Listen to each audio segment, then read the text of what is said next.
Hello दोस्तों, आपका स्वागत है हमारे वीरभद्र एस्ट्रोलॉजी चैनल पे। हमारी जो सीरीज चल रही है वो है कारक और मारक प्लैनेट। ठीक है, कारक और मारक ग्रह किसी भी कुंडली में उसके कारकत्व तत्व और उसके मारक जो तत्व है या उसके ग्रह है उसके बारे में आज बताएंगे कि अगर उसकी दशा अंतरदशा में आपको कैसा बेनिफिट मिलता है उसके बारे में बताएंगे।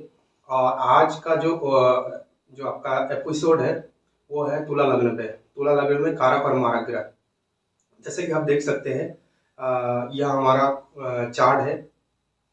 कोई भी कुंडली हो तो इसके 12 भाव होते हैं। ठीक है, तो हमारी 12 भाव से तात्पर्य है कि हमारी जो अंतरिक्ष है उसको 360 डिग्री में 12 भाग और 27 नक्षत्रों में बांटा गया है। मतलब इसमें 7 प्लैनेट है, 7 मतलब 7 इसके ग्रह है, 7 ग्रह और 2 है इसके आंशिक प्लैनेट जिसको हम देख नहीं सकते, राहु और केतु।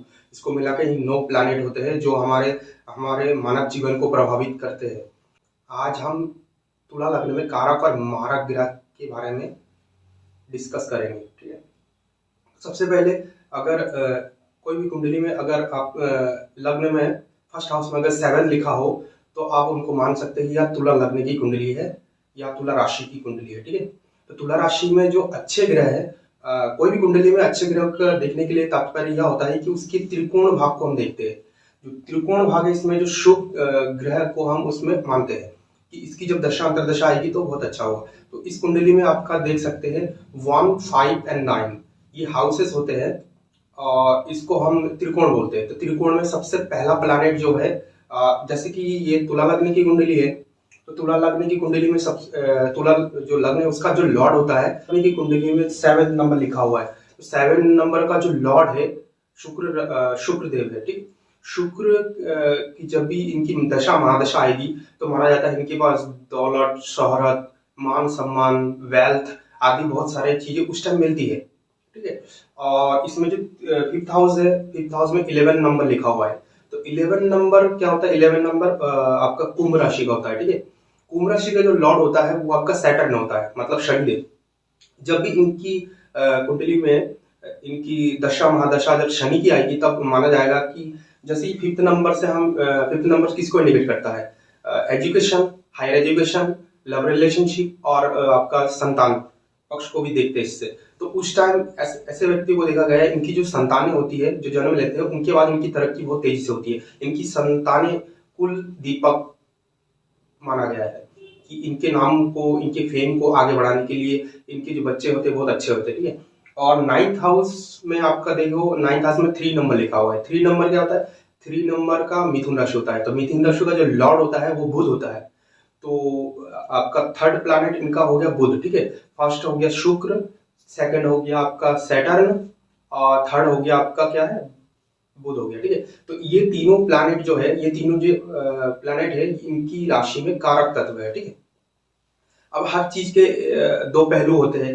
तो अगर इनके कुंडली में अच्छे प्लैनेट अगर इनको दशा में अच्छे परिणाम ही देंगे तो ऐसे भी प्लैनेट होंगे जो इनको नेगेटिव परिणाम भी देंगे। तो नेगेटिव प्लैनेट कौन है? तो इसमें सबसे कोई भी राशि या कुंडली में 2nd और 7 जो हाउस होता है वो उनके लिए मारक प्लैनेट हाउस के रूप में देखते हैं। ठीक है, तो 2nd नंबर में नीचे 8 नंबर लिखा हुआ है। तो 8 नंबर क्या इंडिकेट करता है? 8 नंबर और 1 नंबर, 7 नंबर में 1 लिखा हुआ है, देख सकते हैं। 2nd हाउस में आपका 8 नंबर लिखा हुआ है। तो ये बनता है मेष राशि। मेष राशि को 2 अधिकार दिया गया है, 8 नंबर हाउस का और 1st नंबर हाउस का। ठीक है, तो इनकी जो लॉर्ड होता है वो मंगल है।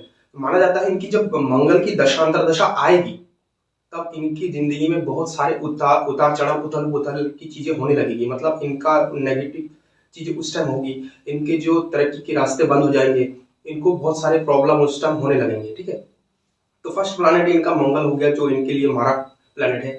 और अगर शनि, अगर आपको शुक्र की राशि में तुला लग्न में आपका 2nd जो मारक तत्व है, मारक जो प्लैनेट है उसको हम सूर्य से इंडिकेट करते हैं। सूर्य, जैसे कि आप धार्मिक कथाओं में देख सकते हैं कि शनि जो है उनके जो पिता है सूर्य, तो इनके साथ ज्यादा बनता नहीं है। आप देख सकते हैं इनके बाद हमेशा लिटिगेशन होता है क्योंकि एक कर्म के कारक है, मतलब एक कर्म प्रधान राशि है और एक है आपका की क्वालिटी उनके अंदर बहुत होती है। तो तो आप स्वाभाविक रूप से मान सकते हैं अगर जिसके अंदर राजा, लॉर्डशिप या किंगडम जिनके पास होता है, उनके पास अगर सब कुछ रिस्पॉन्सिबिलिटी मिलती है तो उनके पास थोड़ी सी घमंड जरूर होती है। मानते हैं ना, जिसके पास शोहरत, धन दौलत होती है और पावर होती है, उनको थोड़ा सा ईगो प्रॉब्लम होने लगता है। तो यही ईगो उनको डिस्ट्रॉय कर सकता है। जैसे कि आप रावण के देख सकते हैं। रावण के पास बहुत ज्ञान था, लेकिन उनको इतना घमंड था कि हाँ मैं ही सब कुछ हूँ। तो मैं ही सब कुछ होना ये भी बहुत बड़ी चीज होती है। उसके पास पावर होता है, उसके पास बुद्धि भी होना बहुत जरूरी है। इसलिए बुद्धि और पावर के बलबूते इंसान आगे बढ़ता है। इंसान जब तक धरती से जुड़ा हुआ होता है तो वह सौम्य रहता है। जब इंसान हवा में उड़ने लगता है तब उसका पतन स्वाभाविक है। ठीक है, तो इसमें हम मान सकते हैं तो आपका सूर्य प्रबल मारक प्लैनेट के रूप में इस राशि में देख सकते हैं। अब थर्ड प्लैनेट जो होता है वो बृहस्पति होता है। बृहस्पति को इनके जो प्लैनेट है, बृहस्पति को इस चार्ट में 6th हाउस दिया गया है। ठीक है, 6th हाउस क्या करता है? 6th हाउस आपके गुप्त शत्रुओं का है, आपके रोग रिपू, मामा पक्ष से लिटिगेशन वगैरह इस चीज का है। तो जब भी इनके बृहस्पति की दशा अंतरदशा आएगी तो इनको बहुत ज्यादा प्रॉब्लम उस टाइम सहनी पड़ती है। क्योंकि एक चीज और बता देते हैं कि 6th हाउस आपका बृहस्पति का है।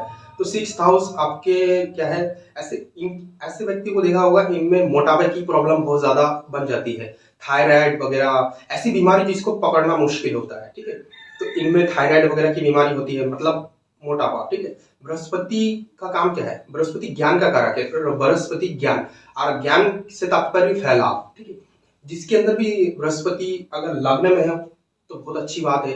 अगर उस बृहस्पति में अगर राहु और केतु की दृष्टि बढ़े तो माना जाता है ये उसके विपरीत परिणाम देते हैं। राहु के साथ अगर बृहस्पति हो तो गुरु चंडाल योग का निर्माण भी होता है। तो बृहस्पति अगर अच्छे ग्रह की दृष्टि हो, मंगल सूर्य की दृष्टि हो, तो माना जाता है व्यक्ति बहुत ही ज्यादा ज्ञानवान होता है और कुल दीपक होता है, और वह अपने परिवार को और अपने बलबूते वो बहुत आगे बढ़ता है और सोसाइटी में या समाज में उनका बहुत ज्यादा नाम बढ़ जाता है। ठीक है दोस्तों, आपको हमारा वीडियो अच्छा लगता है तो हमारे चैनल को सब्सक्राइब कर दीजिएगा। आगे आने वाली वीडियो में हम वृश्चिक राशि में कारक और मारक प्लैनेट के बारे में बताएंगे। अगर आपको अपने कुंडली के लिए देखना है या आपके लग्न के हिसाब से देखना है तो हमारी सीरीज है, इसमें सारे वीडियो है। इसमें जाके आप नीचे जाके देख सकते हैं आपकी कौन सी है राशि है, उसके हिसाब से आप कारक और मारक प्लैनेट के बारे में जान सकते हैं और उसका निवारण ले सकते हैं। अगर आपको हमसे परामर्श करना है तो हमारा कॉन्टेक्ट नंबर नीचे लिखा है डिस्क्रिप्शन में, आप जाके हमसे कॉन्टेक्ट भी कर सकते हैं। धन्यवाद।